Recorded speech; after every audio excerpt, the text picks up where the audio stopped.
ہم اس وقت صدیق پرچور والے کی بیٹھک میں بیٹھے ہوئے تھے۔ صدیق کی عمر لگ بھگ 55 سال رہی ہوگی۔ وہ دبلا پتلا اور دراز قامت شخص تھا۔ جوان بیٹے کی المناک موت نے اسے بری طرح نڈھال کر رکھا تھا۔ اس کی بیوی اللہ رکھی بھی گھر کے اندرونی حصے میں صدمہ جان کا سے گزر رہی تھی۔ محلے کی کوئی نصف درجن عورتیں بھی گھر میں بھری تھی جو یقیناً اللہ رکھی سے تعزیت کرنے آئی تھیں۔ طفیل کی زبانی مجھے معلوم ہو چکا تھا کہ صدیق کی صرف 2 ہی اولادیں تھیں، بڑا بیٹا انوار اور اس سے چھوٹی بہن کوثر جو 12-13 سال کی تھی۔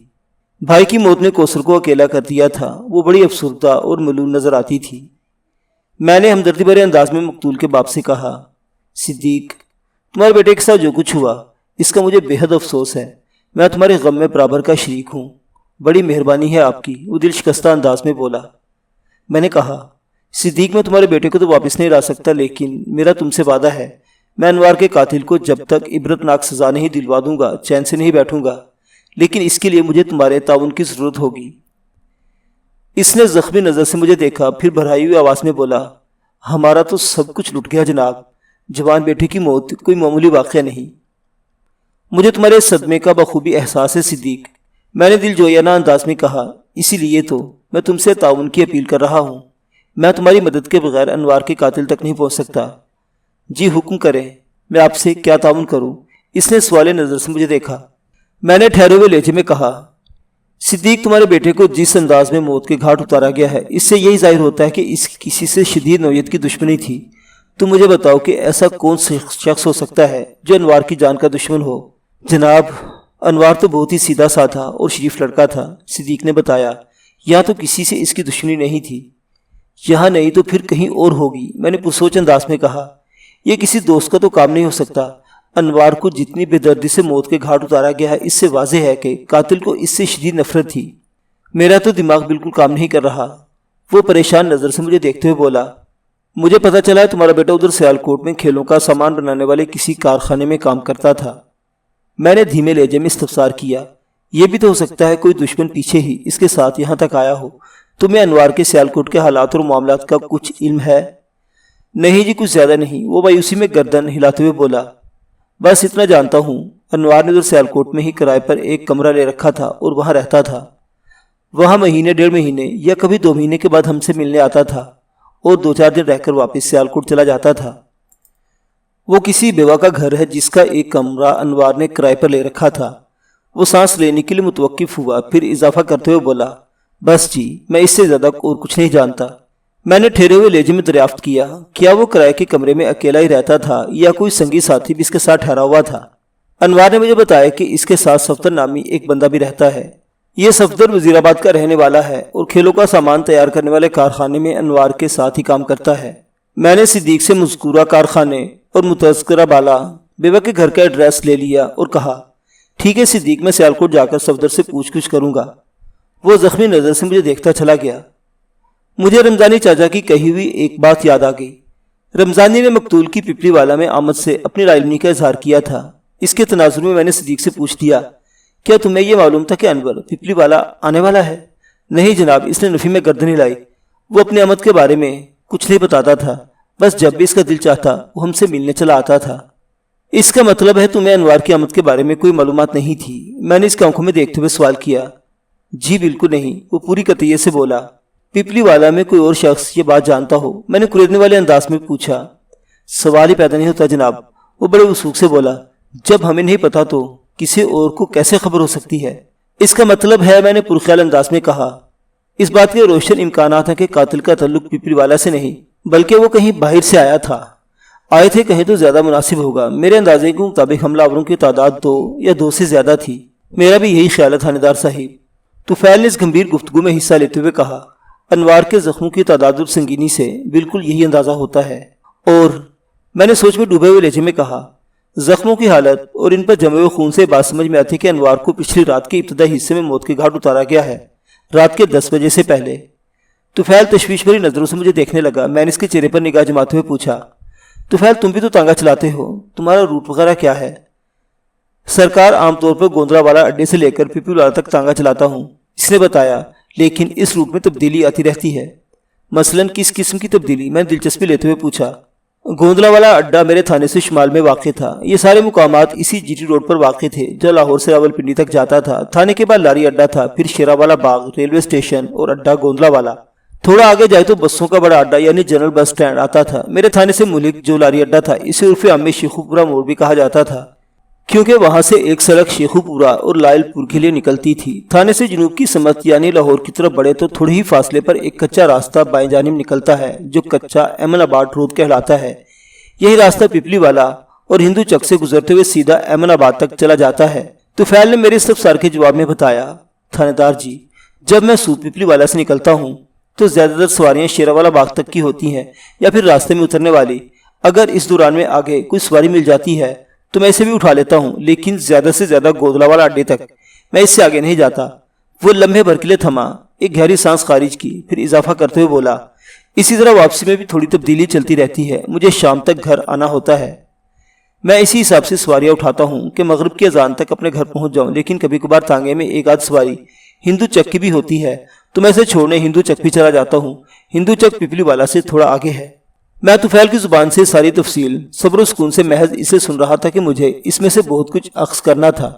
اس کے خاموش ہونے پر میں نے سوال کیا، طفیل تم نے بھی مجھے بتایا ہے کہ شام تک کا کام ختم کر کے تم اپنے گھر پہنچ جاتے ہو، کیا پچھلی شام کو بھی تم اپنے مقررہ وقت پر ہی گھر آئے تھے؟ جی، اس نے اس بات میں گردن ہلائی، کل شام میں 6 بجے گھر پہنچ گیا تھا۔ میں نے اس کی آنکھوں میں دیکھتے ہوئے کہا، گجرانوالہ سے سیالکوٹ آنے اور جانے کے لیے عموماً 2 روٹ کی بسیں چلتی ہیں، ایک تو لاہور سے سیالکوٹ اور دوسری لائل پور سے سیالکوٹ۔ یہ بسیں شیخو پورہ موڑ سے ہو کر گزرتی ہیں، یعنی میرے تھانے کے بغل میں سے۔ میں غلط تو نہیں کہہ رہا نا؟ نہیں جناب، آپ بالکل ٹھیک کہہ رہے ہیں، وہ تائیدی انداز میں بولا۔ میں نے کہا، مقتول انوار سیالکوٹ کے ایک کارخانے میں کام کرتا تھا، اس کا مطلب ہے وہ سیالکوٹ سے لائل پور جانے والی بس میں یا پھر لاہور والی بس میں بیٹھ کر گجرانوالہ آیا ہوگا اور لاری اڈا شیخو پورہ موڑ پر وہ بس سے اترا ہوگا۔ میں اگر غلط کہہ رہا ہوں تو مجھے ٹوک دینا۔ جناب، آپ کچھ بھی غلط نہیں کہہ رہے، طفیل نے تصدیقی انداز میں کہا، بالکل ایسا ہی ہوا ہوگا۔ ٹھیک ہے طفیل، میں نے بدستور اس کی آنکھوں میں دیکھتے ہوئے کہا، اور تم یہ بھی تسلیم کرو گے کہ شیخو پورہ موڑ سے پپلی والا تک پہنچنے کے لیے صرف تانگا ہی واحد آمد و رفت ہے؟ جی ہاں، یہ بات سچ ہے، اس بات میں گردن ہلاتے ہوئے بولا، لیکن بعض لوگ بڑے مہمجو ہوتے ہیں، وہ پیدل بھی چل پڑتے ہیں۔ تمہارے خیال میں اگر شیخو پورہ موڑ سے پیدل چلنا شروع کرے تو کتنی دیر میں پپلی والا پہنچ جائیں گے؟ میں نے پوچھا۔ 1.5-2 گھنٹے تو لگیں گے ہی، اس نے کچھ سوچ کر جواب دیا، اور تانگے پر سوار ہو کر آئے تو 20-25 منٹ یا زیادہ سے زیادہ آدھا گھنٹہ۔ تم کیا سمجھتے ہو انوار پاؤں پاؤں چلتے ہوئے شیخو پورہ سے پپلی والا آیا ہوگا؟ سوال ہی پیدا نہیں ہوتا جناب، وہ بڑے وثوق سے بولا، انوار تو ہمیشہ تانگے میں ہی بیٹھ کر آیا کرتا تھا۔ طفیل بالکل ٹھیک کہہ رہا ہے تھانے دار صاحب۔ صدیق بھی ہمت کر کے ہماری گفتگو میں شامل ہو گیا۔ پیدل چلنے سے انوار کی جان جاتی تھی، وہ تو تھوڑے تھوڑے فاصلے کے لیے بھی سائیکل اور تانگے کا سہارا ڈھونڈا کرتا تھا۔ شیخو پورہ موڑ سے پپلی والا تک پیدل آنا اس کے لیے ممکن ہو ہی نہیں سکتا، وہ کسی تانگے میں بیٹھ کر ہی آیا ہوگا، اور وہ تانگا طفیل کا نہیں ہو سکتا۔ میں نے سوالیہ انداز میں طفیل کی آنکھوں میں دیکھا۔ وہ جلدی سے نفی میں گردن جھٹکتے ہوئے بولا، بالکل ٹھیک کہہ رہے ہیں آپ، میں کل شام 6 بجے گھر آیا تھا اور اس وقت تک انوار پپلی والا نہیں پہنچا تھا۔ اس بات میں کوئی شک نہیں کہ وہ بعد میں کسی اور تانگے میں بیٹھ کر آیا ہوگا۔ میں نے پوچھا، کیا پپلی والا میں کوئی اور شخص بھی تانگا چلاتا ہے؟ جی نہیں، اس نے نفی میں گردن ہلائی، ادھر تو میں اکیلا ہی تانگے والا ہوں، لیکن کیا؟ وہ ایک دم رکا تو میں نے پوچھا، ادھر ہندو چک میں عبد الغنی نامی ایک بندہ بھی تانگا چلاتا ہے؟ وہ وضاحت کرتے ہوئے بولا، غنی میرے بعد ہی واپس آتا ہے، ہو سکتا ہے انوار کل شام یا رات کو غنی کے تانگے میں بیٹھ کر پپلی والا پہنچا ہو۔ ہاں ایسا ہو سکتا ہے، میں نے پرسوچ انداز میں گردن ہلائی، پھر کہا، میرے محتاط اندازے کے مطابق مقتول انوار کو گزشتہ رات 8 اور 10 بجے کے درمیان موت کے گھاٹ اتارا گیا ہے۔ اس کا واضح مطلب یہ ہے کہ وہ کل رات کم از کم 8 بجے اور زیادہ سے زیادہ 9 بجے پپلی والا پہنچا تھا۔ اگر وہ عبد الغنی کے تانگے پر سوار ہو کر آیا تھا تو بالکل درست وقت کی تصدیق غنی کوچوان سے ہو سکتی ہے۔ میرے خیال میں وہ اس معاملے میں کام کا بندہ ثابت ہو سکتا ہے۔ طفیل تم ایک کام کرو، میں نے رک کر ایک گہری سانس لی، پھر اضافہ کرتے ہوئے کہا، تم جلدی سے جا کر غنی کو بلا لاؤ، جب تک میں تمہارے بھائی صدیق سے بات کرتا ہوں۔ میں کوشش کرتا ہوں جناب، وہ کچھ سوچتے ہوئے بولا، لیکن میرا خیال ہے وہ اس وقت تک تانگا لے کر نکل چکا ہوگا۔ تم کوشش کر کے دیکھ لو، باقی اللہ مالک ہے، میں نے ٹھہرے ہوئے لہجے میں کہا۔ وہ اگر گھر سے نکل بھی چکا ہے تو جائے گا کہاں؟ رات کو تو اسے واپس آنا ہی ہوگا۔ طفیل مجھے سلام کر کے صدیق کے گھر سے نکل گیا۔ میں نے جوان مقتول کے غمزدہ باپ کو مخاطب کرتے ہوئے کہا، صدیق، تم نے اپنے بیٹے کی لاش کو غور سے دیکھا تھا نا؟ جی ہاں، وہ مختصر سا جواب دے کر خاموش نظر سے مجھے دیکھنے لگا۔ میں نے کہا، اس کے سر اور جسم میں دوسرے حصوں کو جتنی بے سے نشانہ بنایا گیا ہے، اس سے یہ حقیقت سامنے آتی ہے کہ حملہ اس سے بڑا گہرا اناد رکھتے تھے، اور تم بتا رہے ہو اس کی کسی سے کوئی دشمنی وغیرہ نہیں۔ اب جیسا کہ میں نے پہلے بھی کہا ہے، یہی ہو سکتا ہے کہ قاتل اس کا تعاقب کرتے ہوئے یہاں پہنچے ہو، لیکن ایک سوال پھر بھی پیاسا رہ جاتا ہے کہ آخر کسی کو تمہارے بیٹے سے دشمنی کیا تھی؟ تمہارے ذہن میں اس حوالے سے کوئی بات آتی ہے صدیق؟ جہاں تک میرا ذہن کام کرتا ہے تھانے دار صاحب، وہ قدرے سنبھلے ہوئے انداز میں بولا، مجھے تو یہ لوٹ مار کی واردات لگتی ہے۔ لوٹ مار؟ میں نے چونک کر سوالے نظروں سے اس کی طرف دیکھا۔ صدیق نے کافی اہم نقطہ اٹھایا تھا۔ میرے استفسار کے جواب میں صدیق نے بتایا، انوار جب بھی ہم سے ملنے آتا تھا تو اس کے ایک ہاتھ میں سفری بیگ بھی ہوا کرتا تھا جس میں اس کے استعمال کے کپڑے اور دوسرا سامان رکھا ہوتا تھا، لیکن اس بار وہ بیگ کہیں نظر نہیں آ رہا۔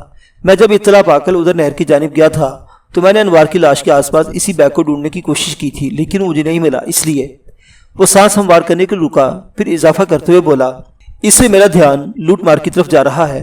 ہو سکتا ہے کوئی آدمی سیالکوٹ سے انوار کے پیچھے لگ گیا ہو، یا پھر یہ بھی ممکن ہے کوئی بندہ شیخ پورہ موڑ سے اس کے ساتھ تانگے میں بیٹھ گیا ہو، اور پھر جب انوار پیپلی والا پہنچ کر تانگے سے اترا تو اسے موقع مل گیا۔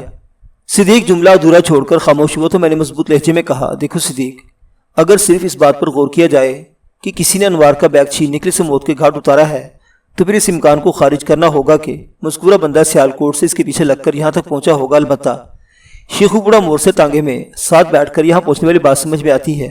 میں نے تھوڑا وقفہ کر کے صدیق کی آنکھوں میں دیکھا، پھر پوچھا، انوار کا سفری بیگ کس قسم کا تھا؟ مجھے اس کے بارے میں تفصیل سے بتاؤ۔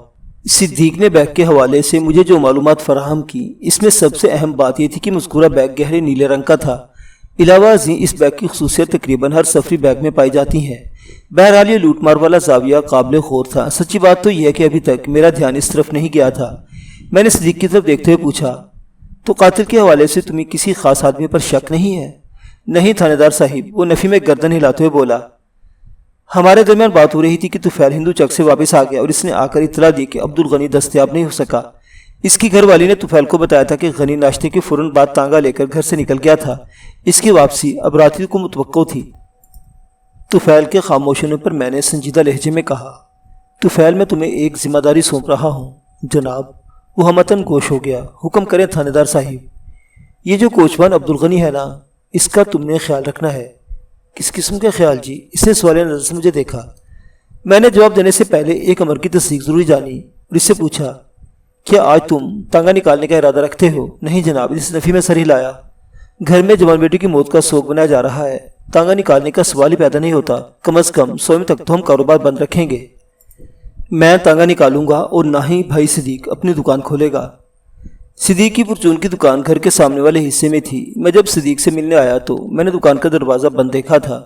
طفیل کی وضاحت کے بعد میں نے اس سے کہا، تم جب تک جی چاہے کاروبار بند رکھو، لیکن آج ہی تمہیں ایک ضروری کام کرنا ہے، اور وہ کام ہے عبدالغنی کوچوان کو اپنے ساتھ لے کر میرے پاس تھانے آنا۔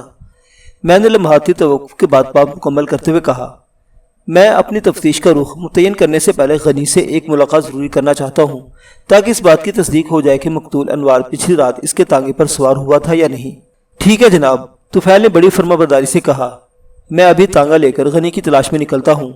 آپ کو تھانے پہنچانے کے بعد میں اسے ڈھونڈوں گا، اور وہ جیسے ہی نظر آیا میں اسے آپ کے پاس لے آؤں گا، اور یہ بھی ہو سکتا ہے وہ ہمیں راستے میں کہیں مل جائے۔ اگر ایسا ہو جائے تو بڑی اچھی بات ہے۔ میں اٹھ کر کھڑا ہو گیا، پھر صدیق کی جانب دیکھتے ہوئے تسلی بھرے لہجے میں اضافہ کیا، صدیق، تم اپنے اندر حوصلہ اور ہمت پیدا کرنے کی کوشش کرو۔ میں جانتا ہوں جوان بیٹے کی المناک موت کو برداشت کرنا کوئی ہنسی کھیل نہیں۔ میں تم سے وعدہ کرتا ہوں انوار کا قاتل یا انوار کے قاتل بہت جلد آہنی سلاخوں کے پیچھے ہوں گے۔ اچھا جی، وہ روحانسی آواز میں بولا، پھر پوچھا، ہسپتال والے انوار کی لاش کب تک دیں گے؟ کل دوپہر تک یا زیادہ سے زیادہ شام تک، میں نے جواب دیا۔ اس نے گردن جھکا دی۔ میں صدیق کے گھر سے نکل کر طفیل کے تانگے میں بیٹھ کر تھانے کی سمت روانہ ہو گیا۔ کچا ایمن آباد روڈ پر سفر کے دوران میں عبدالغنی کوچوان اس کا تانگا ہمیں کہیں نظر نہ آیا۔ تھانے پہنچ کر میں تانگے سے اترا اور طفیل نے غنی کی تلاش میں تانگا آگے بڑھا دیا۔